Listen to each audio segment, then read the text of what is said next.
নমস্কার বন্ধুরা, আমি সুস্মিতা কুকিং ডায়েরিতে আপনাদেরকে সবাইকে স্বাগত জানাই। আজ আমি আপনাদের সাথে শেয়ার করব কড়াইশুঁটি আর চাল দিয়ে নতুন ধরনের নতুন স্বাদের একটি রেসিপি। এই রেসিপিটা এতটাই দুর্দান্ত স্বাদের হয় যে যাকে যাকে আপনি এই রেসিপিটা বানিয়ে খাবেন প্রত্যেকে কিন্তু আপনার প্রশংসা করবেই। এটা এতটাই মুচমুচে মুখরোচক তৈরি হয়, দেখে নিশ্চয়ই বুঝতেই পারছেন যে এটা কতটা মুচমুচে। তাহলে বন্ধুরা, আমার এই চ্যানেলে নতুন কোনো সদস্য হয়ে থাকলে চ্যানেলটি সাবস্ক্রাইব করার অনুরোধ রইল এরকম আরও নিত্য নতুন রেসিপি পাওয়ার জন্য। এই রেসিপিটা তৈরি করতে প্রথমে এখানে নিয়েছি আমি চাল।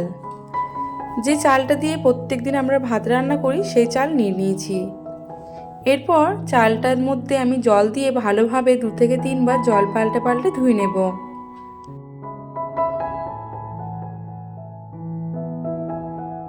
তিন থেকে 4 বার আমি জল পাল্টে চালটাকে খুব ভালোভাবে ধুয়ে নিয়েছি।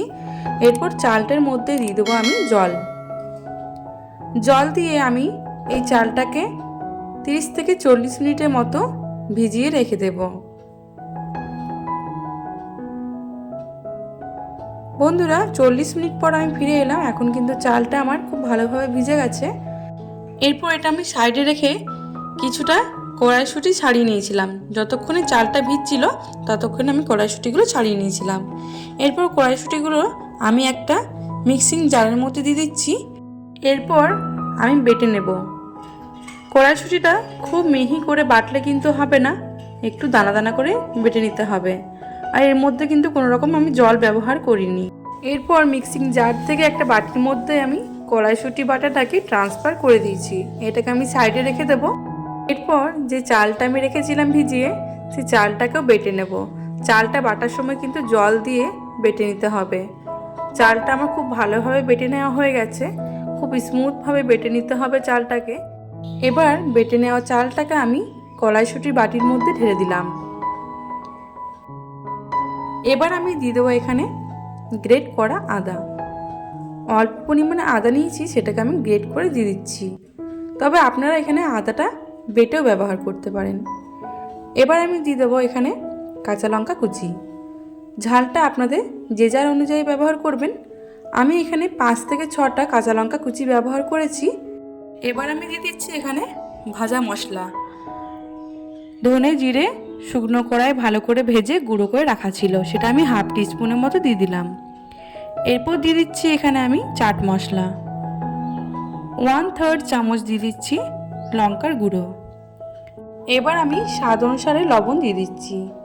লবণটা আপনাদের স্বাদ অনুযায়ী ব্যবহার করবেন। সব শেষে আমি দিয়ে দেবো ধনেপাতা কুচি। এবার ধনেপাতা কুচিটা দিয়ে দেওয়ার পর খুব ভালোভাবে চালের সাথে মিশিয়ে নিচ্ছি। আর 3 থেকে 4 মিনিট ধরে খুব ভালোভাবে ঘুরিয়ে ফেটিয়ে নিতে হবে।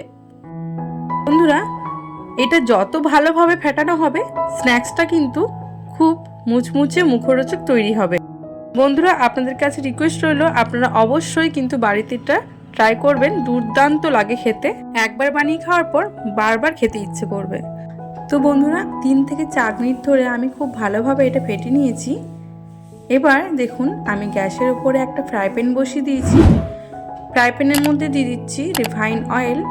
তেলটা যখন খুব ভালোভাবে গরম হয়ে যাবে তখন কিন্তু গ্যাসের ফ্লেমটা একদম মিডিয়াম টু লোতে রেখে দিতে হবে। এরপর যে মিশ্রণটা আমি তৈরি করে রেখেছিলাম সেই মিশ্রণটা হাতের মধ্যে নিয়ে এরকম ছোট ছোট করে তেলের মধ্যে আমি ছেড়ে দিচ্ছি। আর এগুলো তেলে দেওয়ার সঙ্গে সঙ্গে কিন্তু ভেসে উঠবে। এরপর এগুলোকে আমি উল্টে পাল্টে যতক্ষণ না মুচমুচে তৈরি হচ্ছে ততক্ষণ কিন্তু আমি ভেজে নেব। বন্ধুরা, আজকের রেসিপিটা যদি আপনাদের ভালো লাগে তাহলে অবশ্যই কিন্তু একটা লাইক করে দেবেন আর কমেন্ট করে জানাবেন যে আপনাদের কেমন লাগলো। আর এখনও পর্যন্ত যদি আপনারা আমার চ্যানেলটি সাবস্ক্রাইব না করে থাকেন তাহলে এরকম আরও নিত্য নতুন রেসিপি পাওয়ার জন্য আপনারা আমার চ্যানেলটি সাবস্ক্রাইব করে দেবেন। আর আমি আপনাদেরকে রিকোয়েস্ট করব যে আপনারা অবশ্যই কিন্তু এটা বাড়িতে একবার হলেও ট্রাই করবেন। দারুণ মুচমুচে মুখরোচক এটা তৈরি হয়। বন্ধুরা, একটা সাইড কিন্তু আমি খুব ভালোভাবে ভেজে নিয়েছি। এরপর আরেকটা সাইডও আমি এভাবে ভেজে নেব। এগুলো কিন্তু আমার একদম তৈরি হয়ে গেছে। এরপর এগুলোকে আমি একটা পাত্রের মধ্যে তুলে রেখে দিচ্ছি। বাকি যে মিশ্রণটা ছিল সেগুলো কিন্তু আমি একই রকমভাবে ভেজে নেব। বন্ধুরা, আপনারা এই রেসিপিটা যাকে যাকে একবার খাওয়াবেন কেউ বিশ্বাসই করতে পারবে না যেটা চাল আর কড়াইশুঁটি দিয়ে তৈরি। এটা এতটাই দুর্দান্ত আর এতটাই মুচমুচে তৈরি হয়। আমি আপনাদেরকে দেখিয়ে দিচ্ছি। বন্ধুরা, দেখে নিলেন তো যে এটা কতটা মুচমুচে তৈরি হয়। আজকের রেসিপিটা যদি ভালো লাগে তাহলে অবশ্যই একটা লাইক করে দেবেন আর কমেন্টের মাধ্যমে জানাবেন যে কেমন লাগলো। আর এখনও পর্যন্ত যদি আমার চ্যানেলটি সাবস্ক্রাইব না করে থাকেন তাহলে আমার চ্যানেলটি সাবস্ক্রাইব করার অনুরোধ রইল। তাহলে বন্ধুরা, আজ আসি, দেখা হবে অন্য কোনো দিন অন্য কোনো এক রেসিপির সাথে। সুস্থ থাকবেন, ভালো থাকবেন, ধন্যবাদ।